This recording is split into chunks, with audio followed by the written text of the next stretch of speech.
What's going on, everyone? Welcome to season 5 of the No Stress MidwestPodcast. It's crazy. We're in the 5th season. As you know, each season we like to focus on a different theme related to the game. Season 5, we have coaches, and to get us started, we have a huge guest. One of the biggest ones, definitely, I've had Jim Curtin, head coach for Philadelphia Union. Jim, how's it going, man? It's going good. Thanks so much for having me on. Happy to be here. No, thank you for being on. So just like a little backstory, I was able to get connected with Philadelphia Union through a friend with U.S. Soccer. I went out there in April of this past year, and Jim, from like top to bottom, Union, one of the most class organizations. I'm not saying this because I'm trying to get a job. I truly mean it. From the academy, the year 17s, who I was shadowing, just won their MLS Cup in their respective age group, which is huge. So huge congrats to them. You guys, the first team, just picked up 9 points this week. So man, you guys are on a roll. How does it feel? How's things going for you guys there? Good. And like many things in life, good people tend to connect good people. And that's something that happened with you. And when Justin Mapp reached out and said you had interest in coming to visit the club, it was incredible having you in, showing you around. We're very much a youth development driven club. So it's important. As a coach, I started in the youth academy. So it was good to show you how that youth academy worked, to see our second team and to see our first team, and just the cohesion that exists between all three is something that we're really proud of. And it's something that, look, we still have a lot of work to do, but I think we're starting to see some of the benefits of having a mindset that it can be done a different way. It can be done with young players in your area. They can go on like a Brendan Aronson or Mark McKenzie to play at the highest level. And also, along the way, seeing young kids get better is something that we really take pride in.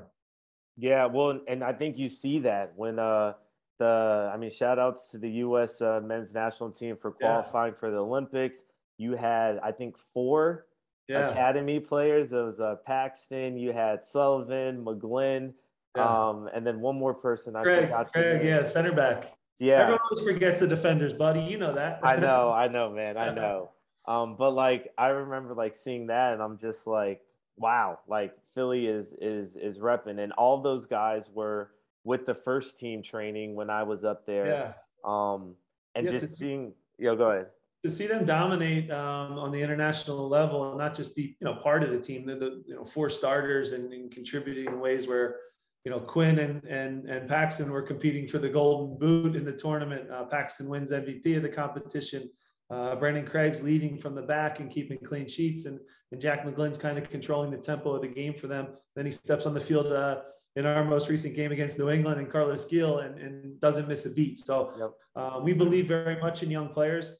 Needs to be said too, the first team having success is still priority number 1. For sure. You're seeing that us winning games and being at the top of the table in the East is still priority number 1. So when our fans hear us talk so much about youth, they always, but don't forget about the winning part. That's such an important part to pro sports, obviously. But we've proven that we can do it in a different way, and I really like the philosophy of the club. It fits me, having grown up here in the city of Philadelphia. You feel a little bit more ownership and don't want to let people down. So it's been something that I'm very proud to play a small role in. And we have a great youth academy. I have great staff, and the players do their part as well and make us proud.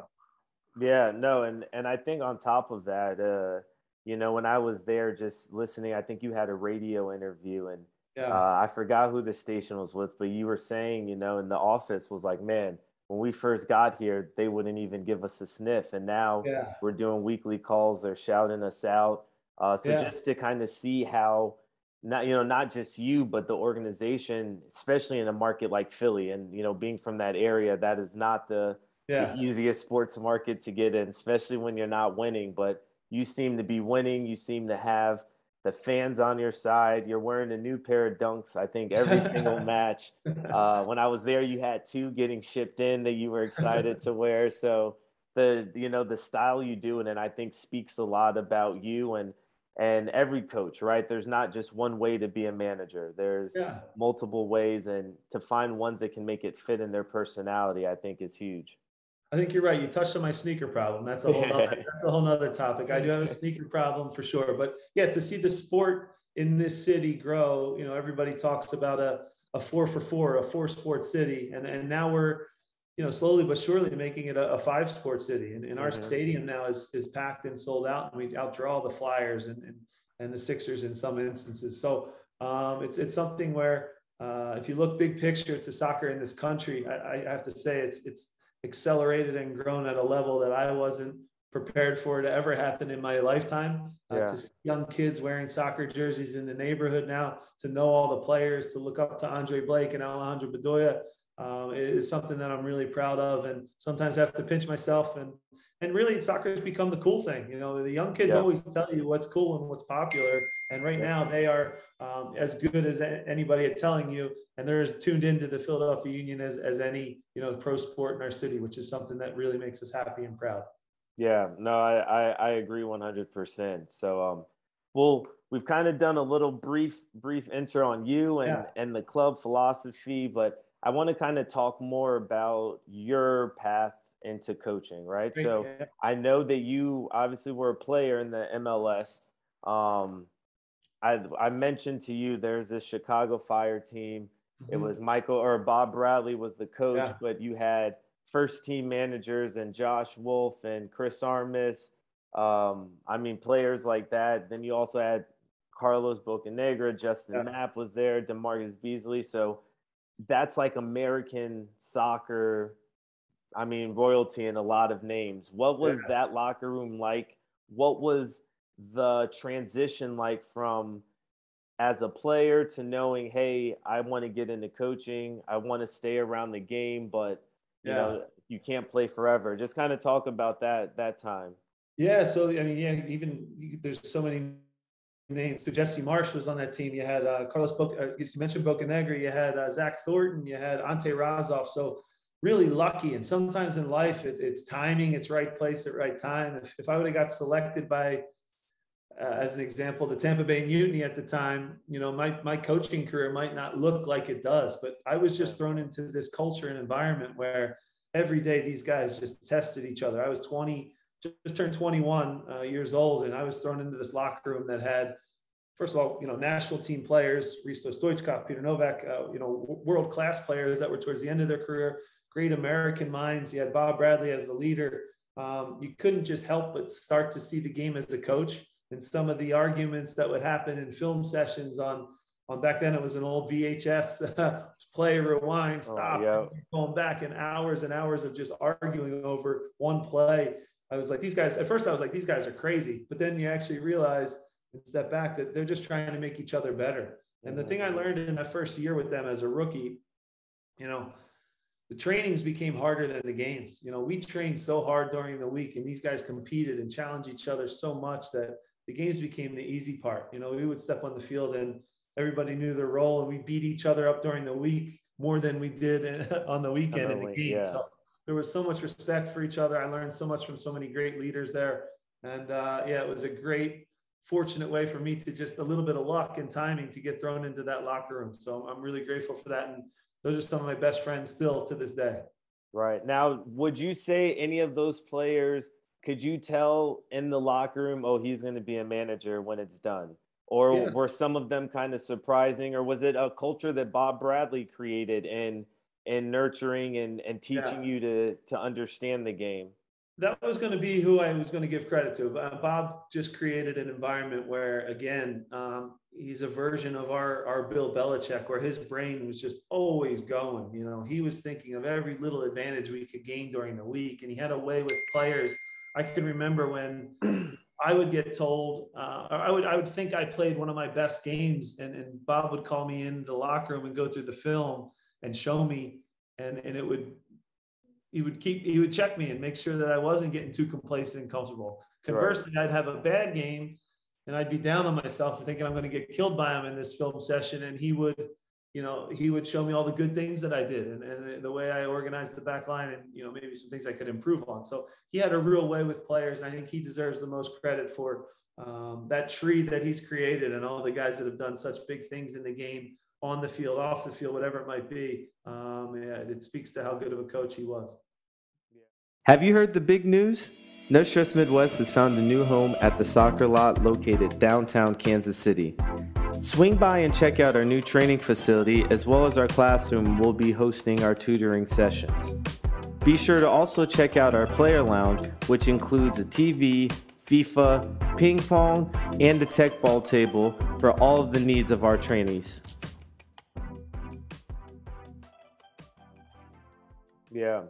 Well, and I think that's so important, especially being a transition from a player to coach myself, having such positive influences. And on this season, I'm going to have my old high school soccer coach and volleyball coach. And those two people were so influential with how they helped me see the game and know that, you know, it doesn't have to just be, you know, balls to the wall, blah, blah, blah. Yeah. There's ways to look at it and understand, pick up on player cues, right? Just see the game differently.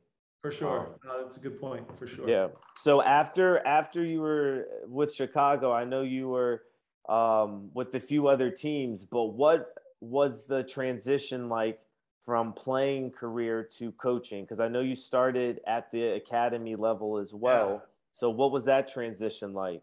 Yeah, look, for pro athletes, you know, very few pro careers end on the athlete's terms and go exactly how they wanted it to end. It's very rare that you get your Michael Jordan last shot that he hits. Even his career ended a little bit abruptly, and then there were comebacks and different things. So, you know, I'm the same. You know, I was 30 years old. I still probably could have played and grinded out a few more years, but maybe that meant moving my family from city to city and being a little bit selfish and chasing less money in different towns. So I made a decision after my last year with Chivas USA and playing against the LA Galaxy in the playoffs that I wasn't going to do that. The Chivas informed me I wasn't coming back with them, so I didn't want to chase it. I just had my first kid.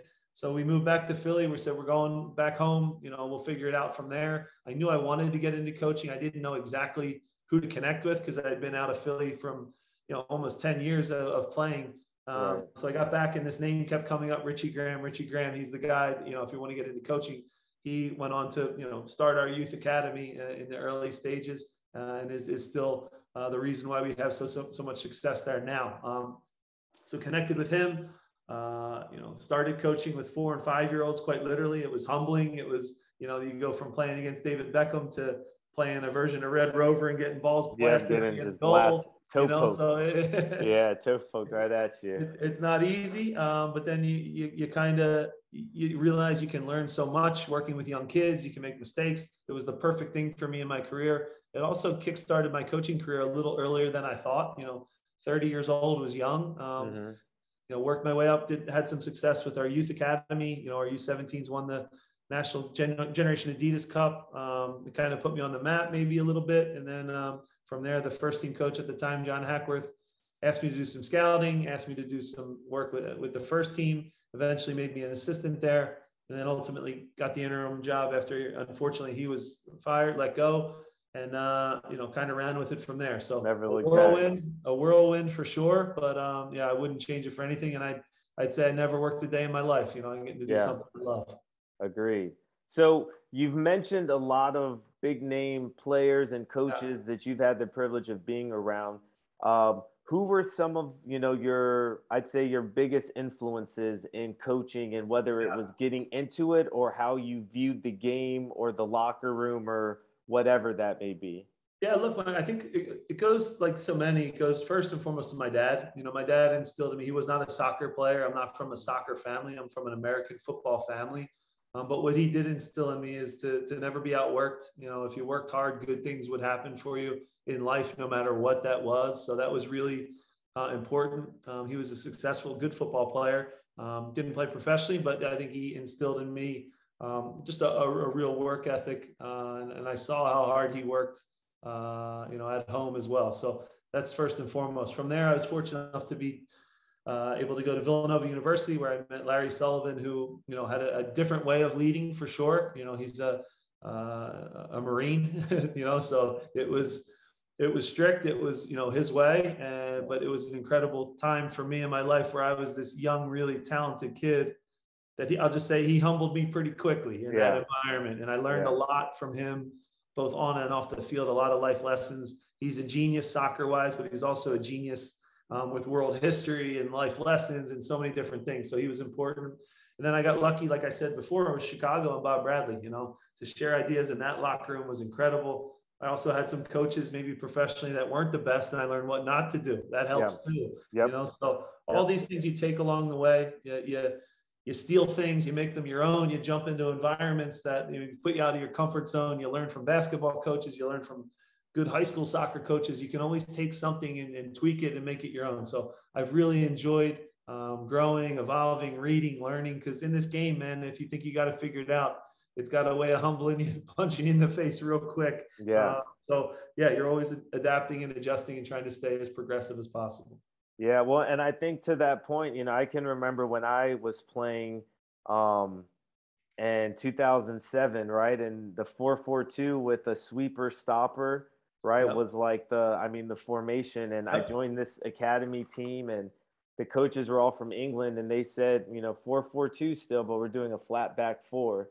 Yeah. And my brain just couldn't I'm like, well, if we're flat, a through ball's going to beat I was like, the through ball's going to beat us every time. And he's like, well, why would you stand on the same line? And, it was just like questions that had just never been pushed to me. And then now the 4-3-3 is probably in the youth setting, the most common formation. And when you try to switch it, players are, have trouble understanding how the player behaviors and change, even if you're playing a center mid. A 4-4-2 versus a 4-3-3 is going to be ran different, and you have different responsibilities as well. Exactly. So how have you grown as a coach from your younger years, and maybe not when you were with the 5-year-olds, because I'm sure that was a lot different.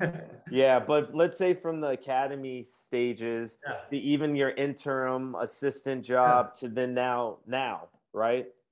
Yeah. So look, like many young coaches, I can admit now when I look back, I wasn't ready to be the head coach here in Philadelphia of a professional team quite yet. I had good experience with the youth academy, no question. I had some opportunity as an assistant, but your idea of what the job is and then the actual job are two totally different things. So I think a lot of people think that the head coach of a pro soccer team, it's all about X's and O's and running good training sessions. That's part of it for sure, but I'd say that's probably 20 to 30% of it. The other part is, how do you relate to your players? How do you get your staff to buy into things? How do you get good at delegating things? Because my first biggest mistake as a 34-year-old head coach, the youngest in the league at the time, was to try to do everything myself, set up the cones exactly how I wanted them, and basically be doing the laundry, down to everything. We didn't have a staff. It was just different, and I wanted to have my finger on the pulse of everything. And in hindsight, getting good at delegation and trusting people and empowering them to do something, you learn a couple things too. If your ego is small enough, you can actually learn they might run that possession exercise better than you. Now as the head coach, you can step back and watch a session and see how your players, who's playing good and who's not. Because we all know as coaches, sometimes when you're in a training session, you get so into it and intense with it, you lose focus of who actually is playing good. If the session ends and they go, well, who was good today? And you go, I don't know, man. I had blacked out there for about an hour. So, I think that was something that took me a little bit of time. And the analogy I've come to use now is, look, if you're an astronaut, you can do all the preparation and the amazing testing and the zero gravity training down here, where it's all controlled in an environment that's set up for success. But until you actually go into outer space, and I've never been to outer space, I'd imagine, the feeling is and things will happen that you can never prepare for until you experience it. So I think coaching is the same way. You have to go through things. You have to make mistakes. You have to learn from them. Things like press conferences and handling the media and saying the right thing where they hang on every word. There's so much you have to learn along the way. And I'm fortunate enough to have an ownership group that, even in some tough times, stuck with me, so that's important too. Teachers, we want you. Are you a licensed teacher in the Missouri or Kansas, KC metro area looking to make a couple extra dollars tutoring over the weekday and weekends? Well, No Stress Midwest is the place for you. No Stress Midwest Education is looking for teachers to help in one-on-one tutoring, small group academic enrichment, and study hall. We are looking for teachers to work on average 2 to 3 nights a week, 2 hours a night in the subject of language arts, science, math, social studies, and foreign language. If you're interested, please visit nostressmidwest.com/education and fill out an application today. Cheers.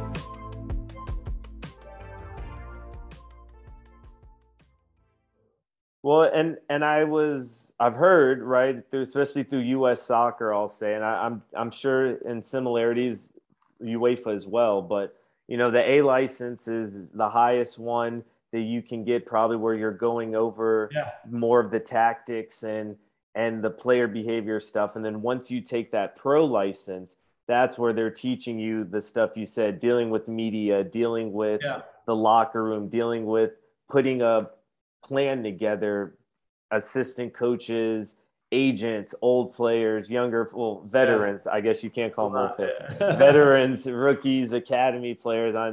And I'm sure that that's a whole nother side of the game that I think most people overlook when it comes to being a manager versus being a coach. Yes, agreed, 100%. And look, the process of going through getting your license and learning and the conversations and the people you meet is incredible. So I recommend everybody go out and get their license and try to reach the highest level you possibly can. But always still remember in the back of your mind, a lot of people have driver's licenses that can't drive. You know what I mean? You know, been on the road and they might not be so good. It's a tricky one, man, where being able to put things on paper and do good presentations is a part of the job for sure.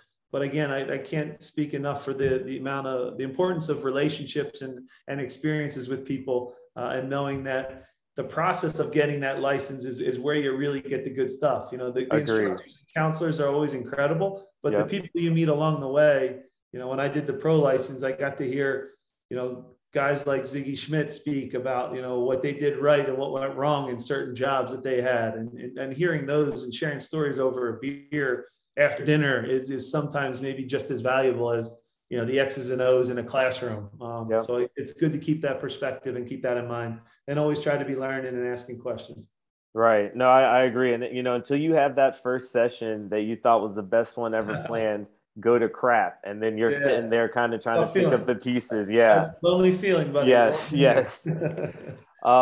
So kind of on this point, what, if any, advice do you wish you would have received early on as a coach, or what advice did you receive early on as a coach? Yeah, look, one of the things I would tell younger coaches, it's actually something that you did yourself. You had the guts to just reach out, to send a text, to send an email, to say, hey, is it okay if I come and watch? Because guess what? More times than not, these coaches, they want to help because they know someone helped them along the way to learn a little bit more, let them into a door that maybe they didn't think was possible. So have the guts to just ask. You'd be shocked at how many professional coaches, sure, a couple might say, no, it's a closed door session today, I can't have you.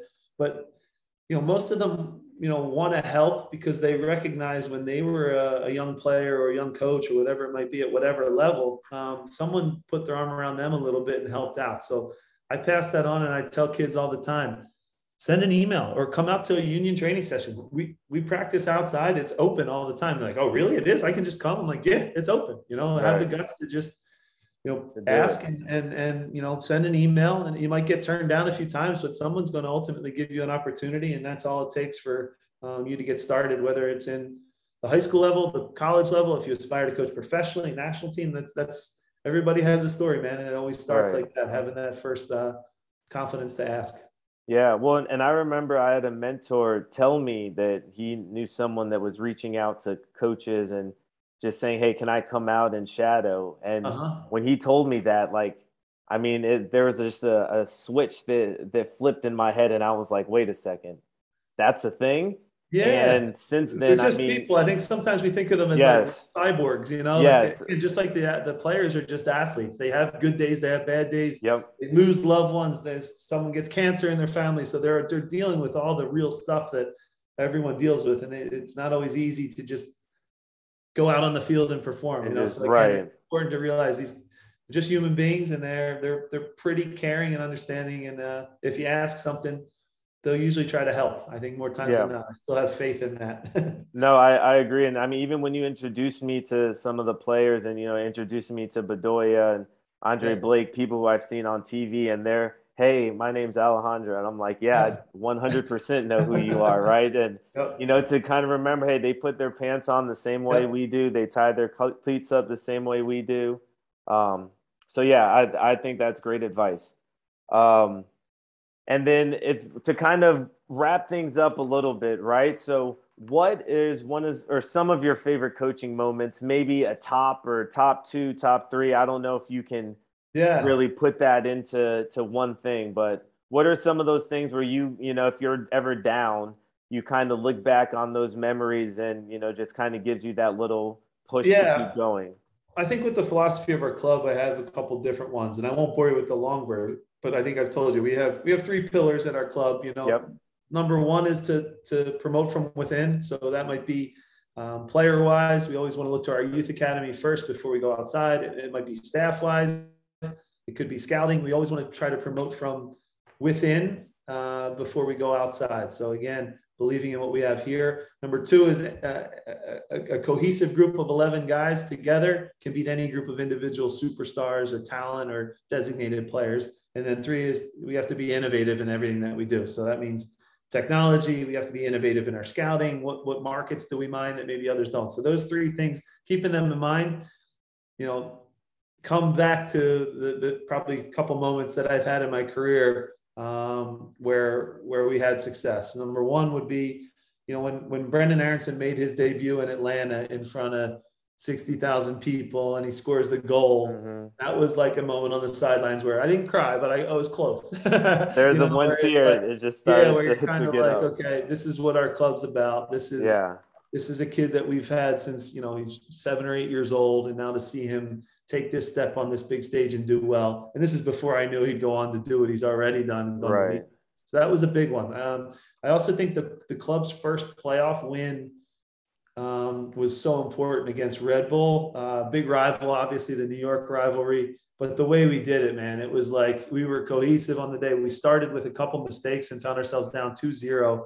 Wound up being down 3-1 and still came back and won 4-3. That was like and it was in that building. It was pouring rain, the emotion of the game, the overtimes, it was nuts. Like it was the craziest. So that one stays with me forever because that was our first big win where we said the Philadelphia Union is here. We're here. And then some of the playoff wins are obviously really important. Playing in the Champions League was a really big benchmark where now we're not just testing ourselves in MLS, we're testing ourselves against the best teams on the continent. And we lost to Club America in a quarterfinal, but if you look at the value of their team and the players they had on the field, we really were in the game with them and were the best team in MLS and went the furthest. So that was important. Right. So all these steps are little reminders that even when you have a loss or two, it's good to go back and check, are we sticking to those 3 pillars? And then those little memories I just gave are some of the ones that stick out the most for me and make me proud of the work that's been done here by our staff and by our players.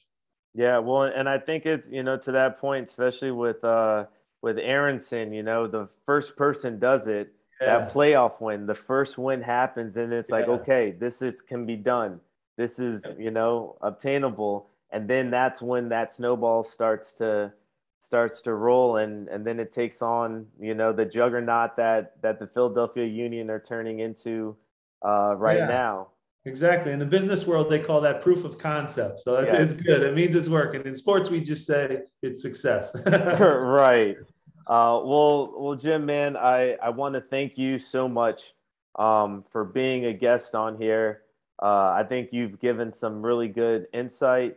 I think a lot of coaches, especially ones that maybe want to get into that professional realm or see kind of what that is like, hearing the advice that you offered of just reaching out to people, right? The worst thing someone can say is no, and then you move on to the next person that says yes. But I've learned that it takes one yes to cross out 1,000 no's, right? Depending on what that yes is.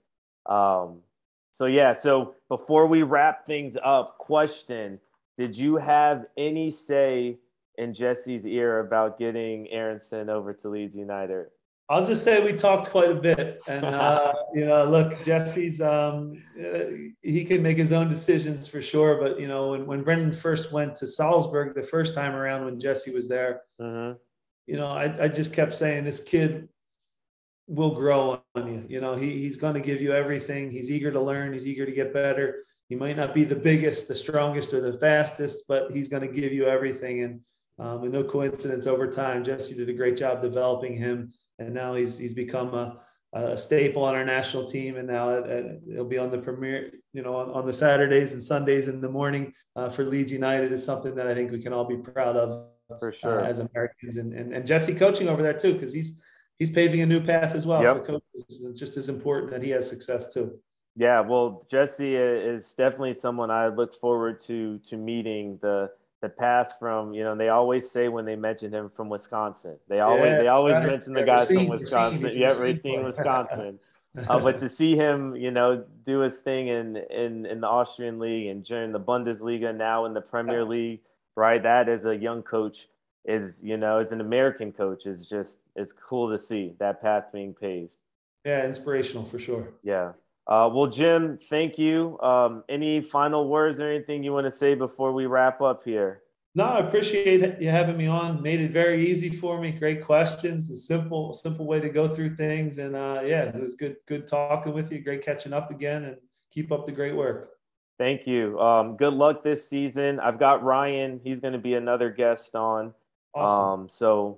Good luck this season. You have turned into, I still have to say, my second favorite team just because I'm here in Kansas City, but I'm keeping up with you all just as much as I am here with Sporting. So we're your East Coast team, baby. That's all right. 100%. So if I make a move back there, maybe it becomes number one. So the door's always open. Like I told you before, ever want to, get back into the East Coast and start coaching with the Union, come to the dark side. I love it. All right, Jim. Hey, cheers and good luck. Okay. Thanks so much. Yep.